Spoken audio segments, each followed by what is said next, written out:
Welcome to the SaaStock How-To Series, in which we aim to answer questions posed by our community. I'm Alex Sumer, CEO of SaaStock, which helps SaaS companies get traction, grow and scale through our community, conferences and content. And today I'm delighted to be joined by Helen Croydon, founder and director of Thought Leadership PR. Welcome, Helen. Hi, thanks for having me, Alex. Good to have you. I can see you're back in the office. How's that? Yeah, just once a week actually from now on, and this is the second time I've been back. Yeah, it just feels like I've never left, although it's a lot quieter. There's still people here you can see in the background, but yeah, it is quieter.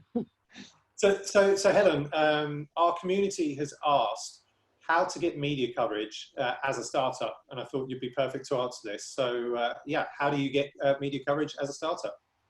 Yeah, well, it's a big question. And I think the most important thing to think about before you think of any media strategy or approaching the media is the story format. That is, how are you going to fit in? So the biggest bit of advice I can say is just think about, do you have a news story or do you have something that would fit as a feature? Broadly speaking, journalists think of stories in terms of being either news or features. That is very binary and it is a little bit more nuanced than that, but broadly speaking, and I used to be in the media before I turned to PR, so this is how I know this distinction.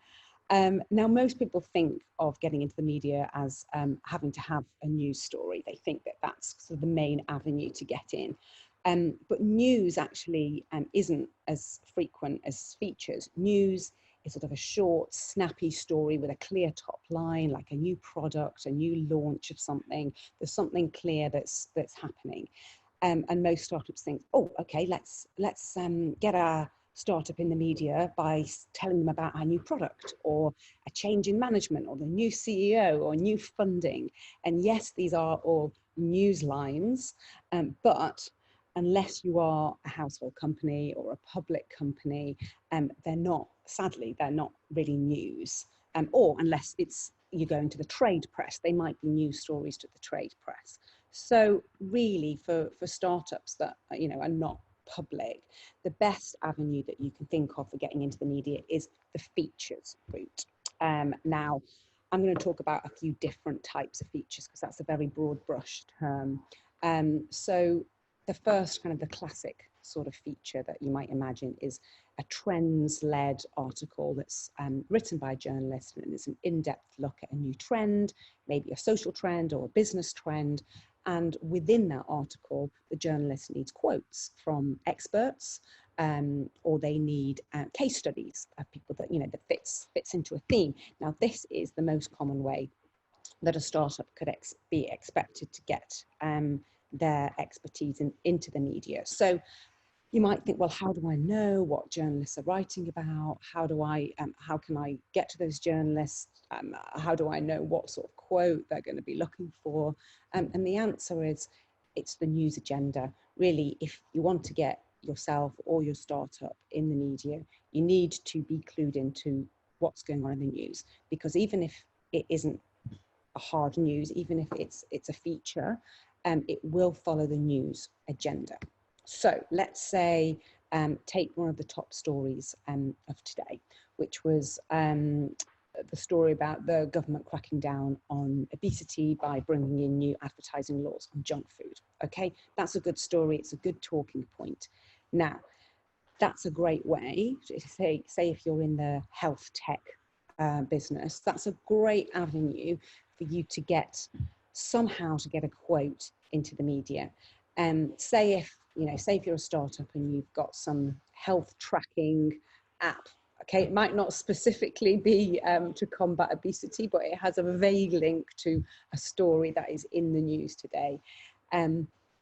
Okay, what most startups might do is pitch a news story about like a new product or a new feature of that about that app. Whereas in fact, if what that startup did was wait until a good topical story gets into the media about health, obesity, etc., you can bet your bottom dollar that there'll be someone within the company who has a really strong view on that, or perhaps who has some research on the link to tracking your your own health data with obesity, or something that's basically a bridge between, you know, what you as a startup are doing and what is in the news.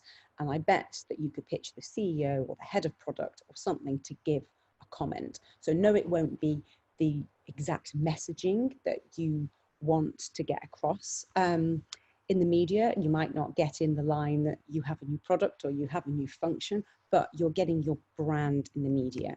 And that really is the most viable way of getting your startup mentioned. So that's kind of the classic trends-led feature. Another way you can get in is by a profile or a Q&A of someone within the company. Now, this is the gold dust, isn't it? Everyone wants to get their company profiled. But, you know, the good news is that there are those opportunities around. The bad news is they're not as frequent as, say, the opportunity to just get a quick quote into a wider feature. Now, if you do really want to try and get your business profiled, this is where you really have to think outside of the box of, you know, what is your story? And the story is never a new product has launched or a new CEO has come on board. The story's always got a human interest element to something. And I always say, go on to business news sites and look at their profile pieces and have a look at like what the stories are behind the profiles. So a really good one to look at is the BBC Boss series. You just search BBC Boss and it's full of like small short profile stories of business leaders. And like as some examples of headlines that are on there, one says, I hated cycling and now I design cycle wear. And it's a profile piece about a founder who designed his own cycle wear. And then, but obviously he talks about, you know, how his love of cycling, he's not actually talking about the cycle wear, he's talking about his love of cycling and how that changed his life. So there's a human interest element in it. There's another story, the headline is The Man Who Sells 700 Sandwiches. And this is actually about a big company that obviously makes sandwiches and all sorts of other convenient food. But actually the story is about how they've had a massive downturn in lockdown and how they've had to furlough workers and how they've had to like really come out of that challenge. So again, it might not be the message that they want to get into the media, but the point is they're willing to talk about the human struggle behind their business, and that's what makes it story worthy. Another common way of getting your startup in the media would be to write thought leadership content. So these are your contributed articles. So it might be an opinion piece or it might be an advice piece by someone senior in the company. And this is getting more and more common because a lot of publications do want free content. They want contributors to actually write articles rather than paid journalists. So it's actually a very good PR tool. However, to get a contributed article in the media, you really do have to be willing to stick your neck out a little bit and to say something not necessarily controversial, but fresh and a little bit against the grain. And I know, Alex, you've written lots of contributed articles in the media. An example of like, you know, how you can get something to work. I've got a client who's a coach to CEOs, and she wanted to write a sort of a how-to piece on authentic leadership, which is a bit of a buzzword at the moment. The editor says, no, you know, that's been done so many times before, you know, we don't, we're not interested in that. Then the following week, there was a news story about the New Zealand Prime Minister, Zahinda, how'd you say her name? Zahinda Ahern. Yeah, that's the one. She was in the news because of being praised for her leadership through the COVID crisis. And because of that, this was a cue for my particular client to write about authentic leadership, but write it in context to a news story. And she wrote a very opinionated piece about how, you know, this authentic leadership has gone too far, and actually you need to look kind of to real leaders like the New Zealand Prime Minister, etc., etc. Point is, she was willing to make her expertise topical and peg it to a news story, and B, she was willing to stick her neck out a little bit and say something that was criticised a few other leaders and criticise sort of conventional leadership style. So that's the kind of, they're the ingredients that you need if you want to get some sort of contributed article or thought leadership article in the media. So that's my, there are other sorts of features, but, I want to leave it at those three, which are, a news story if you're like a big household name company, or you're pitching to the trade press.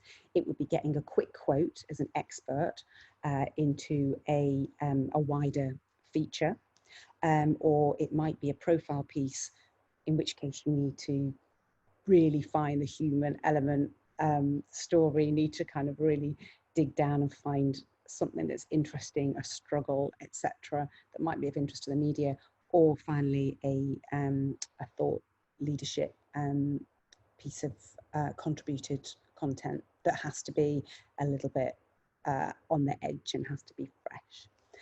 And I'll finish by giving my one bit of takeaway advice, which, if you only take away one thing from this, it's this. It's most people start, I think, with they find a story, they have one story, and then they find publications that want to take it. So they do a scattergun approach.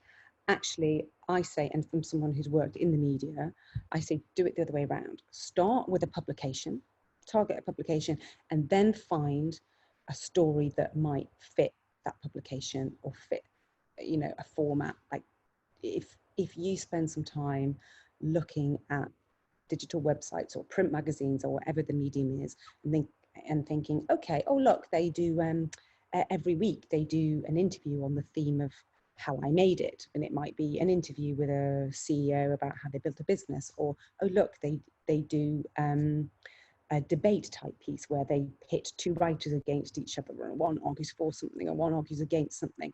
And whatever the publication is, you'll find that there are set formats. So if you pitch to those formats rather than having an idea and doing blanket pitching, you'll have far more success. Amazing, great advice. Thank you so much, Helen Croydon, founder of Thought Leadership PR. Thank you very much.